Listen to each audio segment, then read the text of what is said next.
Pour cet exercice, on te demande de tracer le graphique d'une fonction f tel que le domaine de f est égal à cet ensemble, l'ensemble image de f à celui-ci, l'ensemble des zéros à ceci, etc. Donc la première chose que tu dois faire, c'est déjà, grâce à ces deux informations-là, voir dans quelle partie de ton repère tu ne peux pas avoir de point du graphique de f. Et donc, au niveau du domaine de f, tu sais que ça correspond aux abscisses des points du graphique.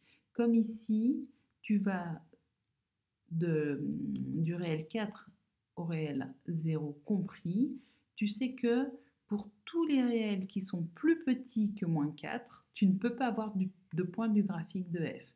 Donc tu sais déjà que cette partie-là, dans cette colonne-là, tu ne peux pas avoir de point du graphique de f et que tu ne peux avoir qu'un seul point du graphique de f qui a pour abscisse moins 4. Là, il est à cet endroit-là parce qu'en fait, moins 4 fait partie de l'ensemble des zéros de f. Donc c'est pour ça qu'ici, comme dans l'ensemble des zéros de f, tu as tout cet intervalle-là, et bien ici, tu sais que tu auras tout cet intervalle, tous ces points que j'ai mis en orange font partie du graphique de f. Et forcément, l'ordonnée de ces points doit être égale à 0 puisqu'on est dans l'ensemble des zéros de f. Alors, je continue avec le domaine de f. Excuse-moi, je me suis un petit peu égarée. Donc, tu dois avoir des points du graphique de f qui ont pour abscisse moins 4 ou 0. Ok. Donc, tu dois avoir des points du graphique de f dans cette région-là. Et pour chaque tu ne dois avoir qu'un seul point du graphique de f qui a une abscisse qui est dans cette région-là, pour qu'ils soient compris entre moins 4 et 0. Ici, tu ne dois pas avoir de points du graphique de f qui ont une ordonnée qui est comprise strictement, qui est strictement plus grande que 0 et inférieure ou égale à 1. Donc, ça veut bien dire que ici, tu ne peux pas avoir de point du graphique de f. Et donc, comme tu ne peux pas avoir de point du graphique de f qui a pour abscisse 1, forcément, ce point-là, tu sais qu'il ne peut pas être plein, il doit être creux. Ici, tu peux avoir un point, un rond plein, parce que tu as le droit d'avoir un point qui a pour abscisse 0 sur le graphique de ta fonction. Ça va? Donc, quand tu vois ça, moi, le premier réflexe que j'ai quand j'ai ça, c'est j'assure les parties ici qui correspondent à des abscisses qui sont plus petites que moins 4. Je vais assurer cette colonne-là qui correspond aux points qui ont une abscisse qui est comprise entre 0 et 1.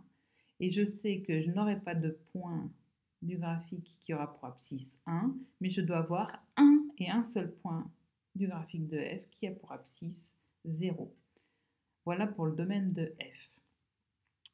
On fait la même chose pour l'ensemble image de f. L'ensemble image de f. On voit qu'on peut avoir n'importe quel réel plus petit que 1. On peut avoir n'importe quel réel plus petit que 1. Donc, ici, dans cette partie-là, on sait qu'on doit avoir, sous cette droite d'équation y égale à 1, on doit forcément avoir au moins un point du graphique de f. Ok? Et c'est bien vérifié. Ensuite, on sait qu'on doit avoir au moins un point du graphique de f qui a pour abscisse 3. Mais c'est le seul réel ici, au-dessus de 1, pour lequel on a le droit d'avoir au moins un point du graphique de f. D'accord? Et là, c'est bien vérifié parce qu'on a cette partie qui est en rouge qui correspond à des points du graphique de f qui a pour abscisse 3. Donc là, c'est vérifié. On a départagé les parties du plan qui correspondent à ces deux conditions-là. Pour l'ensemble des zéros, eh bien, donc ici, On sait qu'on doit avoir des points du graphique qui ont pour abscisse -4, -3 et qui auront pour ordonnée 0. Donc forcément, on a cet intervalle-là. On sait qu'on doit avoir un point du graphique qui a pour abscisse -1 et qui a pour ordonnée 0, d'où ce point en orange. Et pareil, on doit avoir un point du graphique qui doit avoir pour abscisse 3 et pour ordonnée 0. Il est là. C'est pour ça que j'ai mis ici en orange et là c'est en orange. C'est ces points du graphique de f qui sont sur l'axe des abscisses. Alors en vert, j'ai mis le réel -2, il a pour image 1 par f. Si tu retournes sur les pages du syllabus où on parle du vocabulaire pour le mot image, tu dois te rappeler que cela signifie que si -2 a pour image 1 par f, cela veut dire que f appliqué en -2, f de -2, est égal à 1. Ce qui revient à dire que le point de coordonnées -2, 1, le point qui a pour abscisse -2 et pour ordonnée 1, appartient au graphique de f. Le point vert, il a bien pour abscisse -2 et pour ordonnée 1. Bingo, c'est cette condition-là qu'on vient de vérifier ici. Ensuite, en gris, on te dit les antécédents de -1 sont 0, 2 et 13/4. Les antécédents de -1 sont 0, 2 et 13/4. Cela veut dire que f de 0 est égal à f de 2 est égal à f de 13/4 et que tout ça est égal à -1. f de 0 est égal à -1. f de 2 est égal à -1. f de 13/4 est égal à -1. Et donc, ça veut dire que, ici j'ai mis en gris, le point de coordonnées 0, -1, 0, -1. Le point de coordonnées 2, -1, 2, -1. Et le point de coordonnées 13/4, -1. Alors, comment je sais que le point qui est ici, il correspond exactement au point de coordonnées 13/4, -1? Ça, c'est un petit peu plus subtil ici. C'est simplement que là, si tu cherches l'équation de cette droite, de la droite que tu peux prolonger ici, mais si tu cherchais l'équation de cette portion de droite, si tu veux, eh bien, comme elle passe par le point de coordonnées 3, 0, qui est en orange, et le point de coordonnées 4, -4, eh bien, tu peux trouver l'équation de cette droite et vérifier que le point de coordonnées 13, car -1, il appartient à cette droite. Ça, c'est une première façon de faire. Tu cherches l'équation de cette droite et tu vérifies que le point de coordonnées 13/4, -1, il appartient à cette droite. Mais là, tu te dis, elle est bien rigolote, la prof, mais comment je pouvais trouver ça? Donc, je vais te donner une autre méthode qui, en fait, est beaucoup plus intéressante. 13/4, 13/4, 13/4, si on réfléchit, 13/4, on n'est pas très loin de 12/4. 13/4, c'est comme si j'avais 12/4 plus 1/4. Ok? 13/4, c'est comme si j'avais 12/4 plus 1/4. 12/4, 12 divisé par 4, ça me fait 3. Donc en fait, le 13/4, c'est comme si j'avais 3 plus 1/4. 3 plus 1/4. Ça me donne l'abscisse de ce point.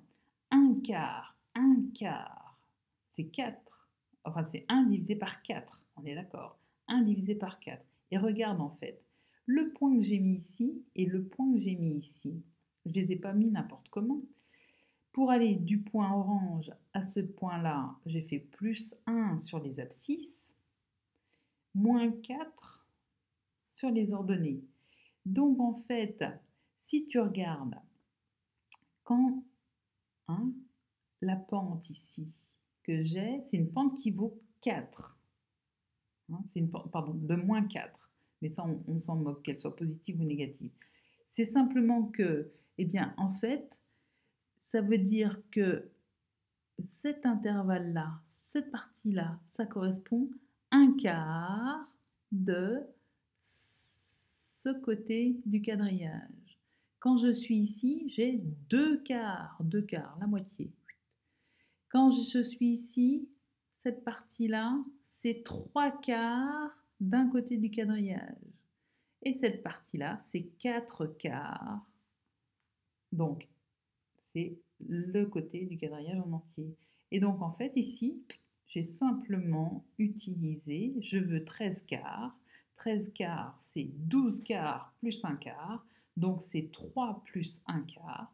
Et donc, pour trouver mon 13 quarts, l'abscisse de ce point, eh bien, j'ai tracé ici cette droite qui me permet de diviser ce segment-là en 4 parties égales. La première partie, elle est là.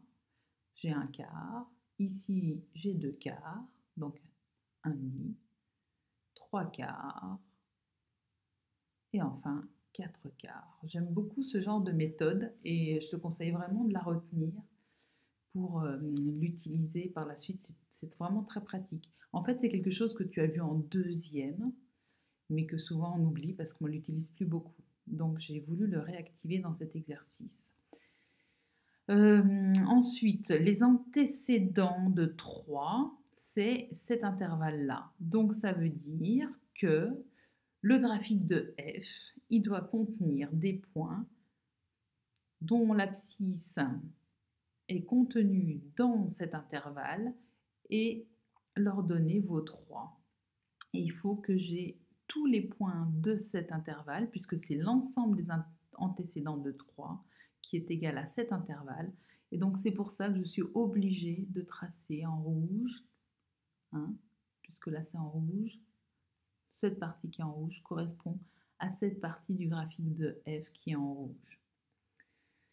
Ici, ce que j'ai marqué en bleu indique clairement les ronds pleins et les points creux. Donc là, je pense que tu vois bien, c'est plein, c'est plein, c'est creux, c'est creux, c'est plein, c'est plein, c'est plein, c'est creux, etc.